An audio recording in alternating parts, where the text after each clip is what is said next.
Use that one? Okay. Just turn that around a bit. Okay. Some of the motivation behind this has come from, I guess, the points that you can see there. You've seen a lot in the media about the focus on future climate, and it's all about rainfall, and that's fair enough because that's one of the primary drivers for productivity. We've traditionally maybe put the impact of temperatures lower down the list a bit. Not that people don't recognise it, because we all know from frost events and those sorts of things that it certainly is ranked very high as a potential stress. But in terms of the climate change type work, it tends to have been mentioned a bit more just around the edges. One of the other things that come out that's driving some of this stuff is that in some of the recent studies that have been done, the rise of temperature risk seems to go up a lot faster than the, I should press the right button, than the rise of rainfall. And the plot here was generated from a study that the Bureau of Net and CSIRO did a few years ago, where they looked specifically at drought and exceptional circumstances events. And by definition, they were only looking at extreme events. And so for them, what they take as an extreme, if it was rainfall, it was as low as 5%, or if it was the temperature, it was the 90-50% off for temperature. And the plot on the left is where they had 13 climate models. They used the A1B scenario. They ran it forward, as you see there, from 1900 through to 2040. And what the plot shows is the percentage area of the southwestern WA, so that's roughly as Perth to Albany, but that was the percentage area that was actually having rainfall within the lowest 5%. So it's a different way of looking at it. So it's sort of, and so the red line is the median of all the climate model runs, with the coloured area shows the uncertainty of the runs, and the black line is a set of observations. So you can see how that's very variable.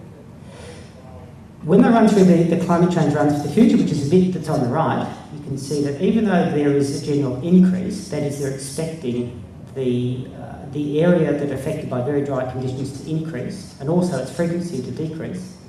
There's a huge amount of variability. On the bottom bit, you can see the run there where there's little. See if I can get this without destroying anyone. That's the right one. That bit there. For the future, so if it follows that sort of profile, not much change from present, or if it follows that profile, you get a really big change from present. So there's a huge variability, a lot of uncertainty, but overall the general expectation of dry conditions. When they did a similar sort of thing for the area affected by extremely high temperatures, so that is again the top 5% or so, the graph looks completely different. It seems to rise the risk. So this is risk as represented in terms of the percentage area of the region that might be affected by high temperatures. It rises from currently a relatively low sort of incidence to, if this sort of thing actually comes to pass, most of the region in any one year gets affected by what I currently see as extreme temperatures. So that sort of thing, and the other bit to note, the range of uncertainty within the model runs is a lot smaller. So the temperature stuff seems to really shoot up, and I hope this stuff is wrong. It seems to really shoot up, but there seems to be less uncertainty amongst the models. So we thought, well, we should have a look at what temperatures have been doing. Some of the other things that are coming out driving it, this is from downscale climate data that we generated in the previous GRDC project where we're looking at impacts on cropping.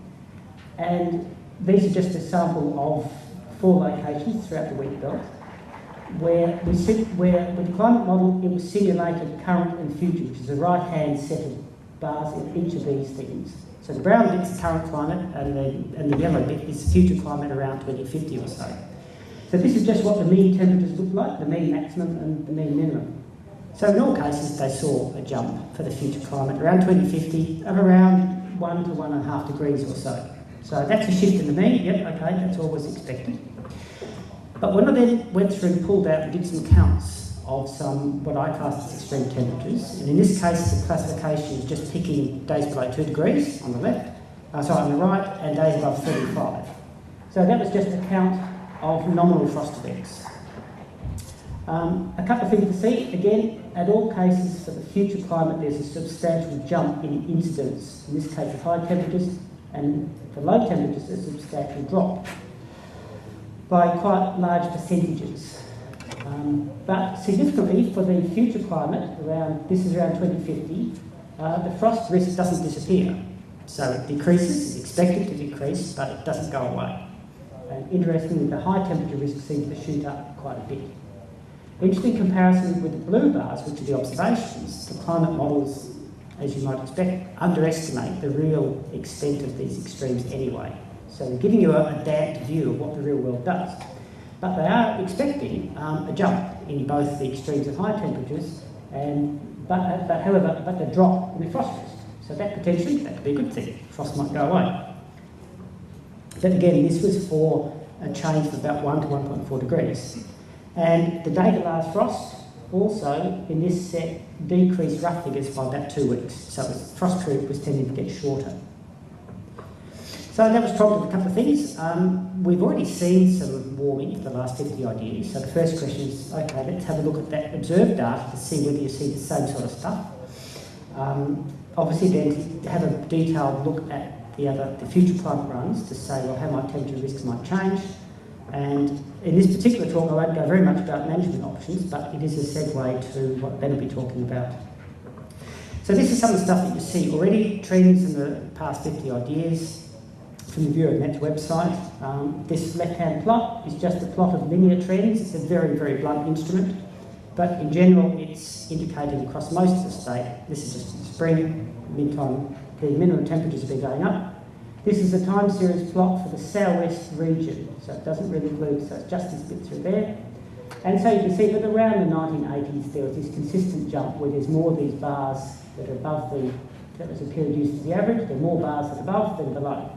So in rough figures, it's almost a ½ degree consistent warming. That red line's a 10-year running average. So you've seen that sort of jump. And this just shows the same thing, but with the right plot as the daytime maximum temperatures. And again, just in spring. It's not the whole year, just spring. So there's been some amount of warming in the daytime maximum temps, but it's maybe not as strong as the minimum temps. So that was the big picture stuff. Yes, there has been some warming. It was maybe about ½ degree or so.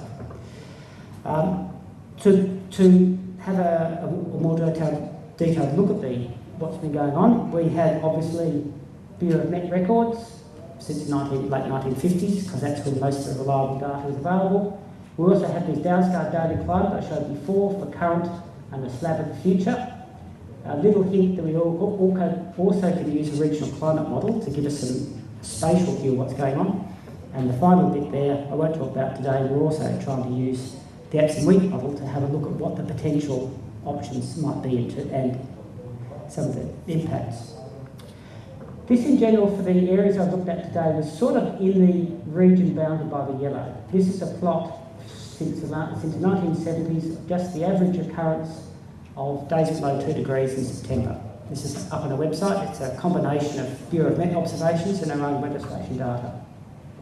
And again, the green colour in these areas is most people pretty familiar, recent sorts of years that have had quite a few frost events. So that's more or less the study region. It doesn't mean that it never occurs in these areas, it's just it's a relatively low incidence. And of course, if you do the same plot for August, then you do see obviously events occurring up through the Northern Atlantic region. But this was just looking from September onwards. So that was the area. There's some other evidence, and this is from a work that report that David Stevens, Wal Anderson and others produced, where they're looking at impacts on yield trends. This is a GRDC report. But this bit caught my eye a bit. This was someone in the ANU did this study, where they simply looked at the difference between the 2000s and the 1990s. So that's just a difference plot between those 2 decades. And in this case, the red bit, it doesn't mean it's got cooler. The red bit means it's actually got warmer. So they just counted the number of days below 2, and it's increased in WA just for September, whereas in Eastern Australia, the incidence has gone down very strongly. Again, just for those 2 decades. So there's some other sign that, yes, at least recently, the risk has probably jumped up. October's a much more mixed pattern. In some cases, in the wetter southwest, the risk has actually gone down. Really weak signals throughout the wheat belt. So getting different stories between different months. But there was some spatial consistency of what's been going on, certainly within the last 20 odd years. This is just an example of what I did at a number of stations. I just simply calculated the decadal averages. There are non-overlapping periods. So in this case, I just simply counted the number of days below 2 degrees from September to November, and that's just the averages for those decades. So I just wanted to take out some of the huge, there's a lot of variability from year to year, as you know. So this is just one way of taking out some of the variability, and to show at some sites, you can see there that they all show this jump from the 1990s to the 2000s, but when you compare it to some of the earlier periods, there's in fact been a decrease at that site, but maybe an increase at that site. So when you start looking at it on a site-by-site basis, you're seeing quite conflicting runs. In some cases, there's apparent decrease in frost risk, in some cases, apparent increase in frost risk. So that's just a quick example of some of the things that I've been doing. There's Corrigan on the left in Lake Grace. Again, the last 3 decades, ka-ching, it's just been steadily ramping up. That's a consistent pattern you see at other places. But if you look at the longer term record, in some cases, you end up with a completely different trend. So what I've been trying to look at this longer period, the last 50 odd years or so.